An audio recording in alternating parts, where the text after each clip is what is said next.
പിതാവിനും പുത്രനും പരിശുദ്ധാത്മാവിനും സ്തുതി ആദ്യം മുതൽ ഇന്നും എന്ന് എന്നേക്കും തന്നെ ആമേൻ. അപ്പം നമ്മൾ പറഞ്ഞുകൊണ്ടിരിക്കുന്നത് പെന്തിക്കോസ്റ്റലിസം എങ്ങനെ ആണ് ഉത്ഭവിച്ചത് എന്നതിനെ പറ്റി നമ്മളിങ്ങനെ പറഞ്ഞുകൊണ്ടിരിക്കുന്നത്. അപ്പം നമ്മൾ ഒന്നാമത്തെ കാര്യം പറഞ്ഞു, അന്യഭാഷ എന്ന് പറയുന്ന സാധനം എങ്ങനെ വന്നു ഹോളിനെസ് മൂവ്മെന്റിൽ എന്നുള്ളതാണ് നമ്മൾ ആദ്യം കഴിഞ്ഞ ഇതിനകത്ത് പറഞ്ഞത്. ഇപ്പം അതിനെ ഈ പെന്തിക്കോസ്റ്റൽ മൂവ്മെന്റ് വരുന്നതിന് തൊട്ട് മുമ്പ് മറ്റൊരു സാഹചര്യം ഉണ്ടായിരുന്നു. അതായത് ഈ ഹോളിനെസ് മൂവ്മെന്റുകാർ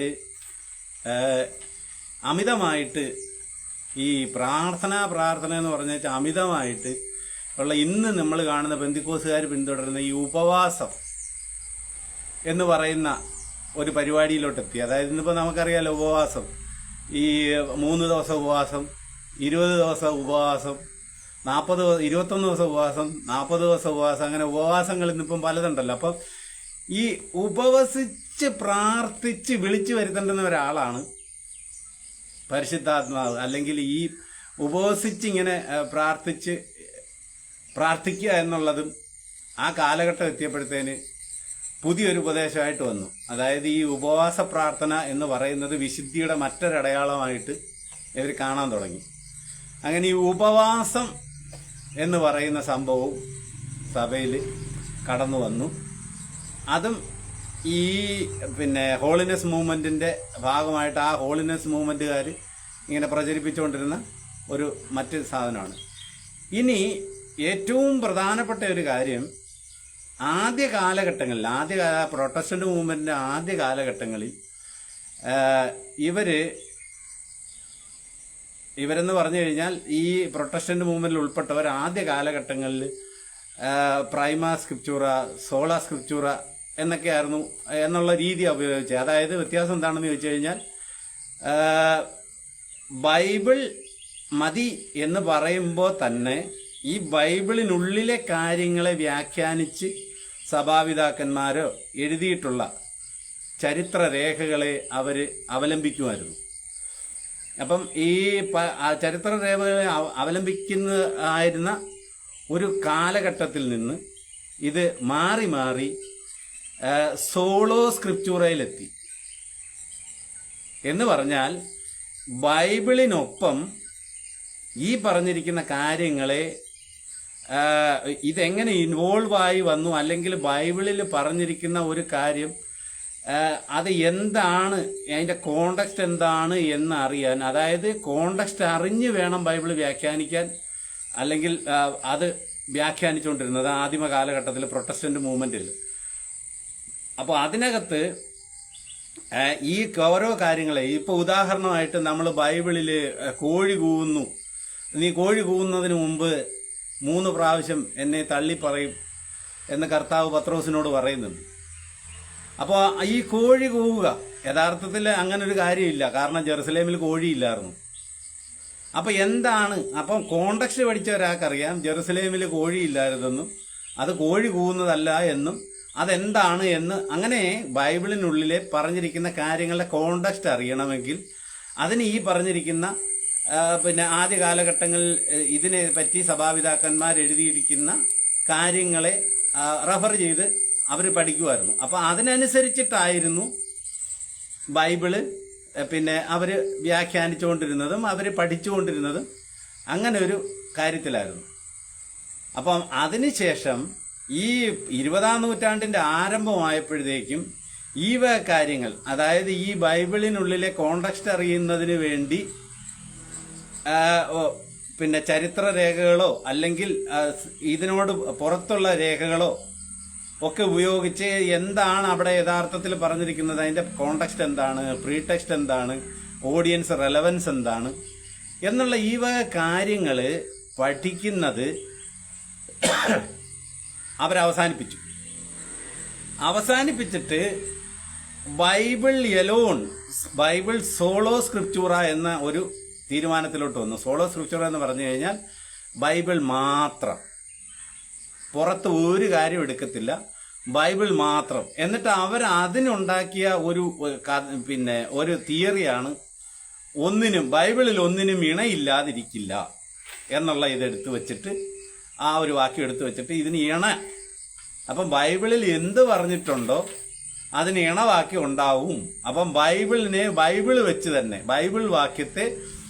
ബൈബിൾ വാക്യം വച്ച് തന്നെ മനസ്സിലാക്കണം, അതിനെ അങ്ങനെ തന്നെ വ്യാഖ്യാനിക്കണം എന്നുള്ള ഒരു ചിന്താധാര ഈ കാലഘട്ടത്തിൽ, അതായത് ഈ 20-ാം നൂറ്റാണ്ടിന്റെ ആരംഭം എത്തിയപ്പോഴേക്കും ഇവരുടെ ഉള്ളിലേക്ക് കടന്നു വന്നതല്ല, ഉള്ളിലോട്ട് പിന്നെ കുറേശ്ശെ നമുക്കറിയാമല്ലോ ഈ മ്യൂട്ടേഷൻ സംഭവിച്ചു.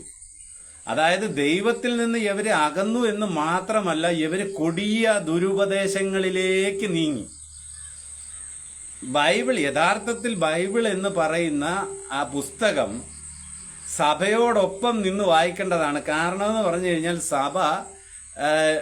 സഭയ്ക്കാണ് ഈ ബൈബിൾ ഉണ്ടാക്കിയിരിക്കുന്ന, അതായത് ഈ 27 പുസ്തകമാക്കി ഈ ബൈബിളിനെ ക്രോഡീകരിച്ചിരിക്കുന്ന സഭ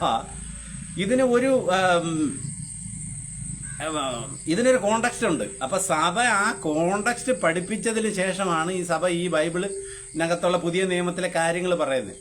അപ്പോൾ പുതിയ നിയമത്തിലേക്ക് വരുന്നതിന്, പുതിയ നിയമത്തിന്റെ ആ കാലഘട്ടത്തിൽ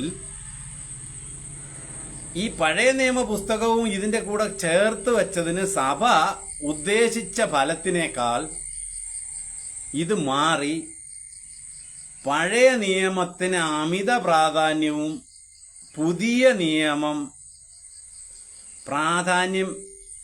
അത്ര പ്രാധാന്യം വേണ്ട എന്നുള്ള ഒരു ചിന്താധാര അവിടെ ഉടലെടുത്തു. മനസ്സിലായോ? അപ്പം പഴയ നിയമത്തിലെ ആൾക്കാരെയും പഴയ നിയമത്തിലെ വ്യക്തികളെയും ഒക്കെ, പഴയ നിയമ പ്രവാചകന്മാരെ ഒക്കെ ബൂസ്റ്റ് ചെയ്യാനും, അപ്പൊ അവര് ഇരുന്നത് പോലെ ഇരിക്കാനും, അവരെ മാതൃകയാക്കി ഉള്ള പ്രസംഗങ്ങളും കാര്യങ്ങളും ഒക്കെ വരുന്നു. അപ്പൊ അതായത് യഥാർത്ഥത്തില്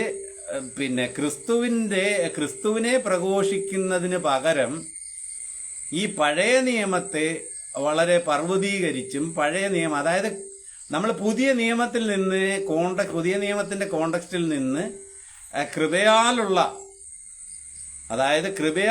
നീതീകരണം എന്നുള്ളതിൽ നിന്ന് മാറി പ്രവൃത്തിയാലുള്ള നീതീകരണം, അല്ലെങ്കിൽ ബാഹ്യമായ പ്രകടനങ്ങളിലൂടെയുള്ള നീതീകരണം, അല്ലെങ്കിൽ സ്വയനീതീകരണം എന്നുള്ള ആ ഒരു പഴയ നിയമ ഇതിലേക്ക് കടന്നു വന്നു. അതായത് ന്യായപ്രമാണത്തിൽ നമുക്കറിയാമല്ലോ, ന്യായപ്രമാണത്തിൽ എന്ന് പറഞ്ഞു കഴിഞ്ഞാൽ പാപം ചെയ്യുക, പാപം ചെയ്തവൻ നേരെ പോവുക, യാഗം കഴിക്കുക, അപ്പോൾ അവന്റെ പാപം മോചിപ്പിക്കുന്നു.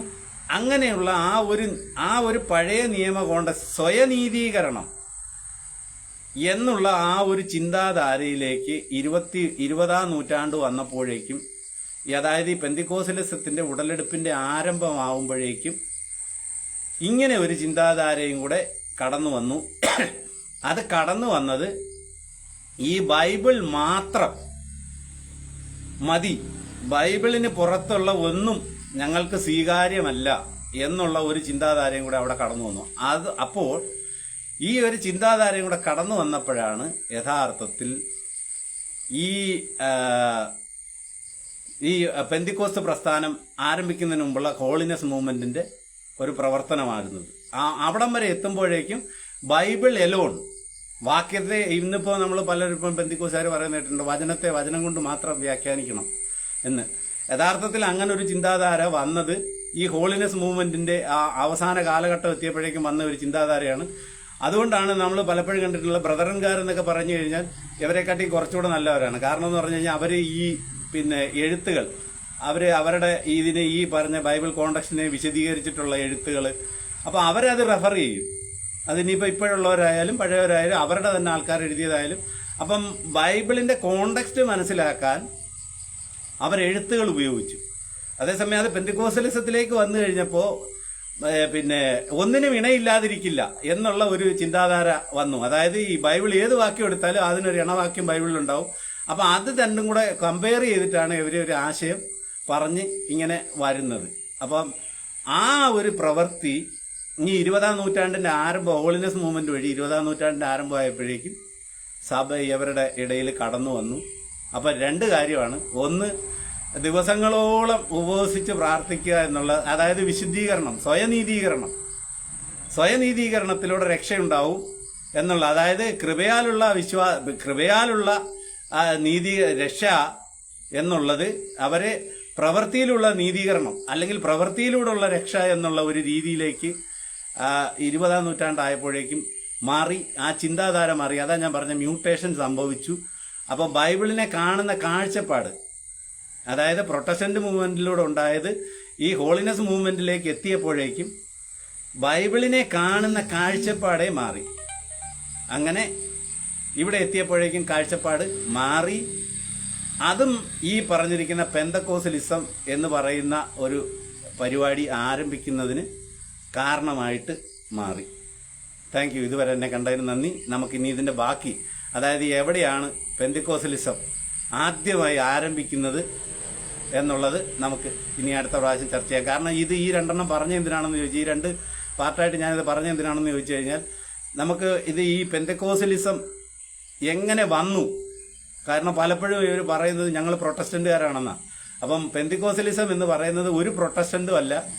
അവർ പ്രൊട്ടസ്റ്റന്റിനെ ഈ പിന്നെ ബ്രദറൻകാരെ പിന്നെ നമുക്ക് വേണമെങ്കിൽ, അല്ലെങ്കിൽ വേർപാടുകാരെ വേണമെങ്കിൽ നമുക്ക് പിന്നെ പ്രൊട്ടസ്റ്റന്റുകാരെന്ന് പറയാം. കാരണം അവർ കാൽവിന്റെ പ്രവൃത്തിയെയും ആംഗ്ലിക്കൻ സഭയുടെ പ്രവൃത്തിയെ എതിർത്തുകൊണ്ട് ഉണ്ടായതാണ് പിന്നെ ഈ ബ്രദറൻ സമൂഹം. അപ്പൊ അവരെ വേണമെങ്കിൽ നമുക്ക് പ്രൊട്ടസ്റ്റന്റ് എന്ന് വിളിക്കാം. പക്ഷേ പെന്തക്കോസ്തുകാരെ ഒരു കാരണവശാലും പ്രൊട്ടസ്റ്റന്റ് എന്ന് വിളിക്കാൻ പറ്റത്തില്ല. കാരണം അതിന്റെ കാരണം നമ്മളിനി അങ്ങോട്ട് വരുമ്പോൾ പറയാം. അപ്പൊ ഈ ഒരു കോണ്ടക്സ്റ്റ്, അതായത് ആ 1901 ഈ പറഞ്ഞിരിക്കുന്ന കാര്യങ്ങൾ സംഭവിക്കുമ്പോൾ, 1901, 1909 കാലഘട്ടങ്ങളിൽ ഇത് സംഭവിക്കുമ്പോൾ അതിന് ഉപോദ്ബലകമായിട്ട് ആ സമൂഹത്തിൽ സംഭവിച്ച കാര്യമാണ് നമ്മളിപ്പോൾ ഈ കഴിഞ്ഞ 2 പാർട്ടായിട്ട് പറഞ്ഞത്. ഇനി നമുക്ക് അടുത്ത പ്രാവശ്യം പെന്തക്കോസ്റ്റലിസത്തിലേക്കും ഈ പെന്തക്കോസ്ത് എങ്ങനെ ആരംഭിച്ചു, എവിടെ ആരംഭിച്ചു, ആരാരംഭിച്ചു, അതിൻ്റെ ആദ്യകാല പ്രവർത്തനങ്ങളൊക്കെ കാണാം. അപ്പോൾ താങ്ക് യു. ദൈവം നിങ്ങളെ അനുഗ്രഹിക്കട്ടെ.